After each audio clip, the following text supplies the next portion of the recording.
morning, or depending on when you're watching this, good afternoon, good evening, or good night. My name's Ross, and as always told, out of Voice of Radio.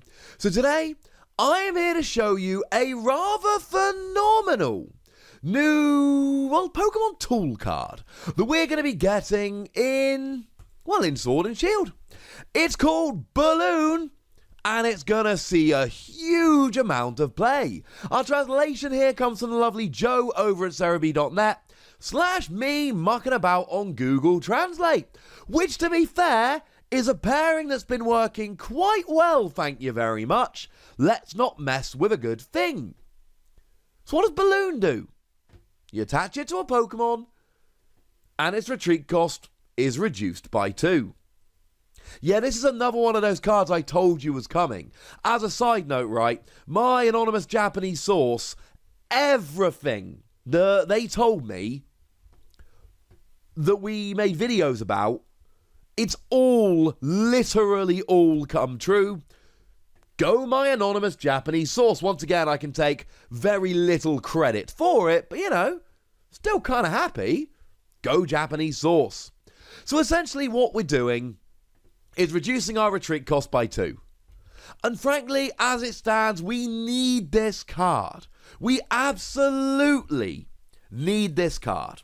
Because at the moment, when it comes to reducing our retreat, at least in terms of Pokemon tool cards, we've got 2 options.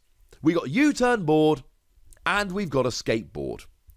Now, both of them are fine options in and of themselves, but both of them just reduce your retreat cost by 1. Escape board reduces your retreat cost by 1, but also allows you to retreat if you are asleep or paralysed. U-turn board reduces your retreat cost by 1, but if U-turn board is discarded from play, not from your hand, from play, then it just bounces right back to your hand. And both of these are good in different scenarios. I mean, U-turn board is the one where you play 1 or 2 and then they just hang around for the rest of the time. Cool. Whereas escape board is, I'm worried about special conditions.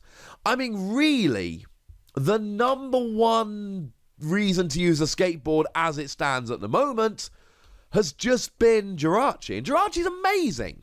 Jirachi is popping up in so many decks at the moment. Let's look at a lovely promo image. That was quite pretty.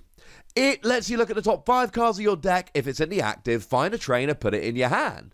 But it only works if it's in the active and then it goes to sleep and then it's stuck in the active. Except you're fine, because you can then free retreat, because escape board reduces your retreat by 1 and lets you retreat while you're asleep. So you're absolutely golden here. It is rather wonderful.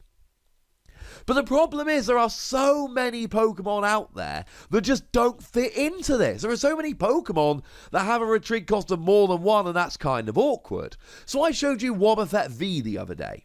And the problem with Wobbuffet V is it's actually a really good blocking Pokemon. It's the one whereby when it's sat there in the active, it's, for 2 colourless energy, can swap damage counters with the defending Pokemon. So you whack it in the active, it gets hit but not KO'd. And then you swap damage counters to make your opponent pay for the fact that they hit you but didn't KO you. Cool. The problem becomes you've got a retreat cost of 3. So what are you supposed to do about that? Escape board, U-turn board, you don't come anywhere close. This brings you down to a retreat cost of 1. And okay, you might still have to discard an energy to retreat, although maybe you use a recycle energy, so that bounces back to your hand when you retreat. But the point is, it's now manageable. A retreat cost of 3 isn't manageable unless you're an evolution Pokemon using triple acceleration energy. A retreat cost of 1 absolutely is manageable. And this is going to be relevant for so many cards. Pokemon that you want to use in the early game to help yourself set up to get a bunch of energy on the board, or whatever it might be. You might be lucky and you're using Victini, and yay, life is good. It's got a retreat cost of 1. You've got a bunch of options. Everybody is happy. But maybe it's not Victini. Maybe it's something more like Keldeo GX. Keldeo GX is a really good example. When it sits in the active, it is immune to EX and GX Pokemon. So you often want it sitting in the active to block. Problem is, at some point, your opponent might then bring out a Pokemon that can hit it. So you want to get out the active. And I know it's manageable with U-turn board, but it's far easier with this where you just get to retreat. It's wonderful, ladies and gentlemen. Now, if you've got a retreat cost of 1, you've got options, and if you've got a retreat cost of 2, you've got options. Of course, let's not forget that in Cosmic Eclipse, we did get a new Beware, and that new Beware is actually kind of cool. It reduces your retreat cost by 2. And now, ladies and gentlemen, we get our combo on. Because now with Beware lowering your retreat cost by 2, and Balloon lowering your retreat cost by 2, all of a sudden you've lowered your retreat cost essentially from 4 to nothing. And now you've got all kinds of Pokemon like Arceus and Dialga and Palkia, or Wobbuffet V, and they're actually being given free retreat. Now, I know that you could do this before with 2 Beware. Beware stacks. But that's a thicker line in your deck, it's 2 bench spaces. And that's where Balloon comes in so well here. Either you can give yourself free retreat if you got a retreat cost of 2 or less, or you can combine it with something like Beware and just go absolutely nuts. Now with 1 Beware and a Balloon, you can actually give a Wailord free retreat. Remember, there's nothing around at the moment that has a retreat cost of more than 4. The last Pokemon we had with a retreat cost of 5 was the Mamoswine from Stormfront. You're supposed to be punished for playing Pokemon with a retreat cost of 4. And then a bit more recently they went, well, you can have Pokemaniac to search them out, and you can have that Lickitung, which lets you draw extra cards for each Pokemon you've got with a retreat cost of exactly 4.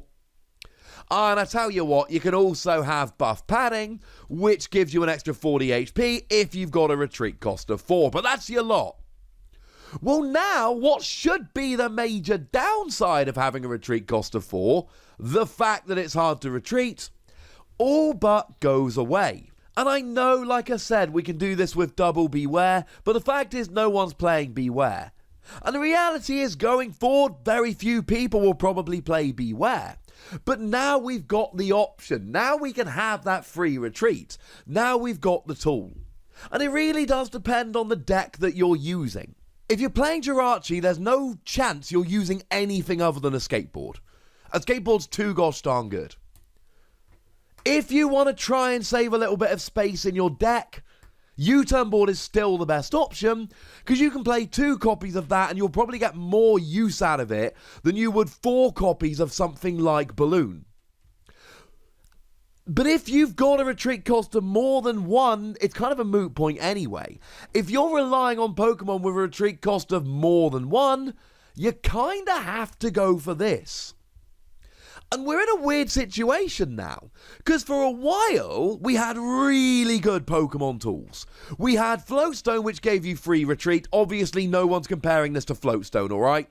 Floatstone was nuts good, Floatstone was amazing, Floatstone gave you just free retreat. No one is saying this is as good as Floatstone. In Expanded, Balloon is garbage, because it's objectively worse than Floatstone.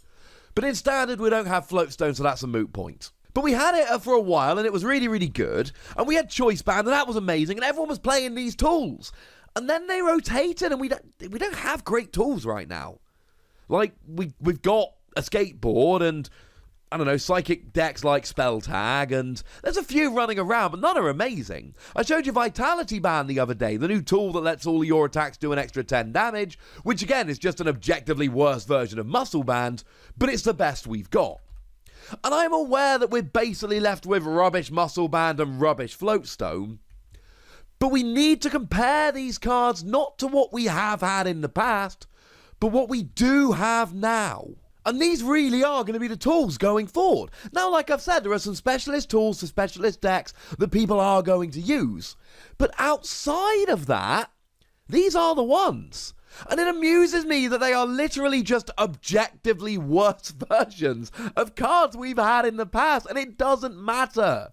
Because that's what we've got now. Those are our options. I guess live with it is the message.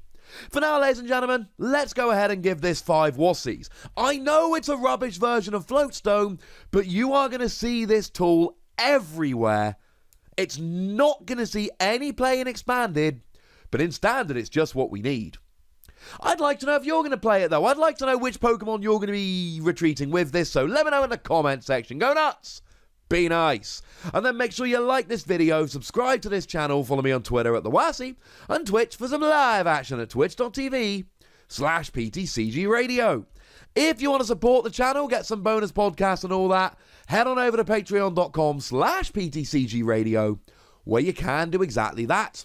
And please do make sure you're checking out youtube.com/WassyPlays, where we talk about a bunch of games that don't even have Pokemon in. But by far the most important thing, as always, look after yourselves till next time, would ya?